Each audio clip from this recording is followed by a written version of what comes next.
बिस्मिल्लाहिर्रहमानिर्रहीम। अस्सलाम वालेकुम दोस्तों, आज की इस वीडियो में हम बात करेंगे कि टांगों में जो खून के क्लॉट्स नालियों में बन जाते हैं वो क्यों बनते हैं और उसकी वजूहात क्या हैं और वो क्या क्या कर सकते हैं हमारे साथ।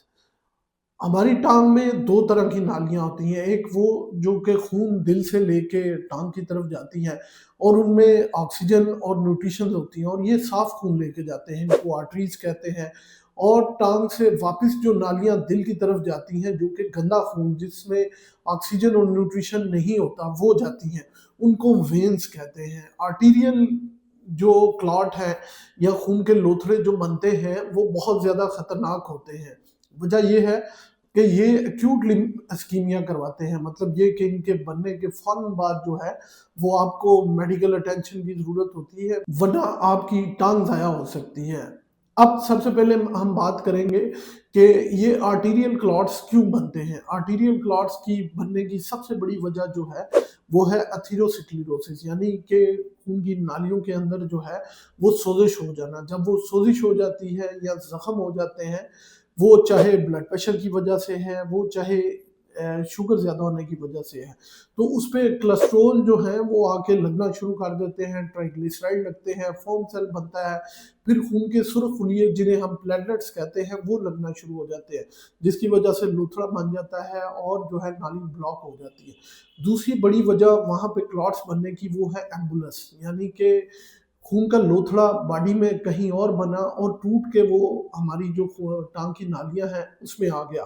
तो ये बेसिकली अमूमन जो है वो दिल की धड़कन जब बिल तरतीब होती है, जिसे हम अपनी मेडिकल लैंग्वेज में एट्रियल फिब्रिलेशन कहते हैं, उस वजह से वो लोथड़ा जो है वो दिल से होता हुआ टांग की नाली में आता है और आगे ब्लॉकेज कर देता है। तीसरी बड़ी वजह जो है पेरिफेरल आर्टीरियल डिजीज, ये वो डिजीज है जिसमें वेस्कुलाइटिस भी आता है जो कि खून की नालियों का वैसे एक इन्फेक्शन है।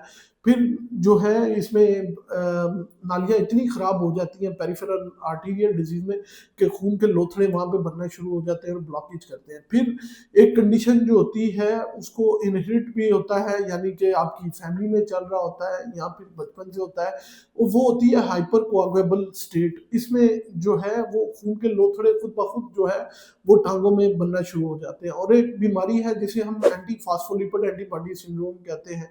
तो ये बीमारी में भी जो है वो खून के लोथड़े जो है वो प्रेग्नेंट फीमेल्स में ये बहुत ज्यादा तंग करते हैं, जो कि अमूमन उनका क्योंकि बच्चा ज़ाया हो जाता है तो वो हाइपर कोगुलेबल स्टेट में होती हैं और बार बार जो है मिसकैरेजेस हो रहे होते हैं। अब दूसरे नंबर पे वीनस क्लॉट क्यों बनते हैं, उनमें सबसे बड़ी वजह जो है वो डीप वेन थ्रोम्बोसिस की है, यानी कि जो है खून की नालियों में खून जो है जो दिल की तरफ गंदा खून लेके जाती है उसमें डीप वेन थ्रोम्बोसिस, उसकी बहुत ज़्यादा जो है वजूहात है। उनमें ये अक्सरियत उन लोगों में होता है जो कि सेडेंट्री लाइफस्टाइल होता है, जो कि मतलब ज़्यादा देर बेड पे बैठे रहते हैं, चाहे वो ट्रामा की वजह से है, चाहे वो कोई सर्जरी की वजह से है या कुछ और वजह है जो कि बेड रिडन हो गए हैं, उनमें ये डीप वेन थ्रोम्बोसिस के। इसके अलावा वो लोग जो है जो जहाज पे सफ़र करते हैं और 10-12 घंटे के लिए वो बैठे रहते हैं, तो उनमें भी ये डीवीटी बनने के चांसेस बहुत ज़्यादा होते हैं। ऐसे लोग जो कंप्यूटर पे बहुत ज़्यादा बैठते हैं तो उन पे भी डीवीटी बनने के चांसेस बहुत ज़्यादा होते हैं। फिर ख़वातीन में जो है वो अमूमन हमल में या हमल के बाद जो हाइपर कोगुलेबल स्टेट होती है उसमें डीवीटी होने के चांसेस भी बहुत ज़्यादा होते हैं। और इसके अलावा वो लोग जो contraceptive pills, oral contraceptive pills लेती हैं ख़वातीन, उनमें भी डीवीटी होने के चांसेस जो है वो काफ़ी ज़्यादा होते हैं। इसके अलावा जो है मोटापा इटसेल्फ जो है वो डीवीटी काज करता है। और आखिर में फैक्टर 5 डेफिशिएंसी जो कि इनहेरिटेड होती है, उसकी डेफिशिएंसी से भी जो है वो डीवीटी होने के चांसेस हो सकते हैं। अब अगर आपको आर्टीरियल क्लॉट बन गया तो उसको किस तरह आप डायग्नोज कर सकते हैं या पता लग सकता है। तो अगर आपको आर्टीरियल क्लॉट बन गया तो ये एक एक्यूट मेडिकल इमरजेंसी है। इसमें जो है फौरन से अचानक से आपकी टांग में बड़ी शदीद किस्म की दर्द होगी, जो कि किसी भी एनाल्जेसिक या दर्द कश दवा से जो है बिल्कुल ठीक नहीं होगी। आपकी टांग जो है दूसरी टांग की निस्बत जो है वो ठंडी, बिल्कुल ऐसे जैसे बर्फ में लगी हुई है ऐसी होना शुरू हो जाएगी। आपकी जो पल्सेस हैं आगे वो एब्सेंट हो जाएंगी। इसके अलावा जो है टांगों में सनसनाहट और झुंझुनाहट शुरू हो जाएगी और आपको ऐसा लगेगा जैसे वो टांग आपकी बॉडी के साथ बिल्कुल नहीं है। तो टांग का कलर जो है वो बिल्कुल जो है ब्लूइश सा होना शुरू हो जाएगा और कलर जो है वो पेल, बिल्कुल दूसरी टांग की निस्बत जो है वो पेल होगा।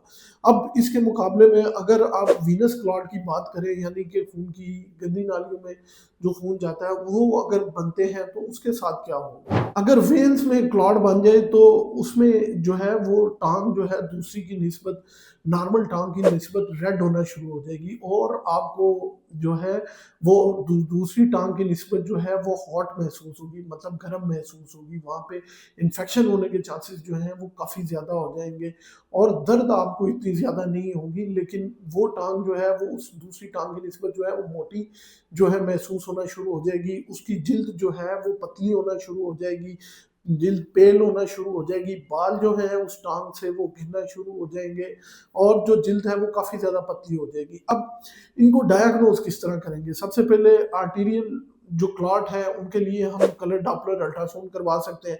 फिर जो पेरिफेरल पल्सेस हैं, मतलब उससे नीचे जो आपकी पल्सेस आएंगी क्लॉट से नीचे, वो एब्सेंट होंगी। इसके अलावा सिटी एंजियोग्राम या फिर एमआरआई एंजियोग्राम आप वो भी करवा सकते हैं। इसके अलावा एंकल ब्रेकियल इंडेक्स भी जो है एक तरीका है ये देखने के लिए कि आपकी पल्स आ रही है कि नहीं। दूसरे नंबर पे जो वीनो वेन्स हैं उनको डायग्नोज करने के लिए जो है वो वीनोग्राफी करवा सकते हैं आप। इसके अलावा ये डॉपलर अल्ट्रासाउंड करवा सकते हैं और फिर एंड पे सिटी एंजियोग्राम जो है वो करवा सकते हैं। आर्टीरियल क्लॉट्स को आप डील किस तरह करेंगे? तो आर्टीरियल क्लॉट्स के लिए आप सबसे पहले क्या करेंगे, आप फॉरन एंटीकोगुलेशन जैसे कि डिस्प्रिन वगैरह या क्लोपिडोग्रेल वगैरह वो शुरू करेंगे।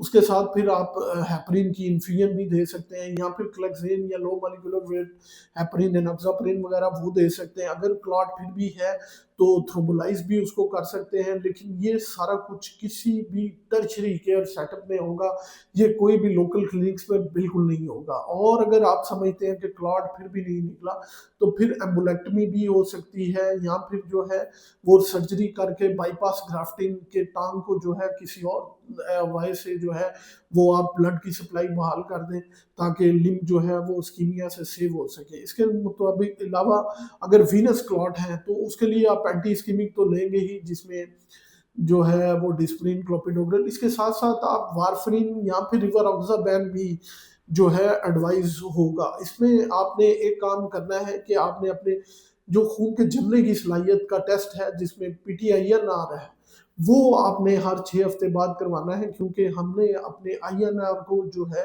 वो एक डेफिनेटली एक रेंज में रखना है। आया वो आपने 2 से या 2.6 से 3.5 तक रखना है, ये आपका जो ट्रीटिंग फिजिशियन है या डॉक्टर है या सर्जन है वो आपको बताएंगे। इसके साथ आपकी इसकी प्रोग्रेस देखने के लिए आप अपना खून का डी डाइमर्स टेस्ट भी करवा सकते हैं। इसके अलावा अगर आपका वीनस क्लॉट फिर भी ठीक नहीं हुआ तो आप इंफीरियर वेना केवा में जो नाली जिगर को जाती है या फिर जो नाली दिल में जाती है उसमें आईवीसी फिल्टर, यानी कि वो फिल्टर जो कि क्लॉट्स को ऊपर दिल में, फेफड़ों में, जिगर में या गुर्दों में या फिर दिमाग में जाने से रोकते हैं। IVC inferior vena cava filter जो है वो लगवा दें ताकि क्लॉट जो है वो ऊपर ना जाए, जिसकी वजह से आपको सांस की तंगी ना हो, आपको हार्ट अटैक ना हो या फालिज ना हो। इसके अलावा आप खून पतला करने के लिए लहसुन पाउडर भी इस्तेमाल कर सकते हैं, लेकिन अगर आप एस्पिरिन खा रहे हैं तो ये पाउडर जो है वो अपने डॉक्टर से पूछ के, क्योंकि ये अच्छा खासा खून को जो है वो पतला कर देता है। इसके अलावा ओमेगा 3 फैटी एसिड्स और जो है आप दालचीनी का कहवा वो भी इस्तेमाल कर सकते हैं। नाज़रीन, आज की इस वीडियो में मैंने आपको बताया कि आर्टीरियल वीनस क्लॉट्स होते क्यों हैं, बनते क्यों हैं, इनको कैसे डायग्नोज करते हैं और इनकी ट्रीटमेंट कैसे करते हैं। अगर वीडियो पसंद आए तो लाइक शेयर कमेंट लाजमी कीजिएगा। अपना और अपने प्यारों का बहुत सा ख्याल रखिएगा, दुआ में याद रखिएगा।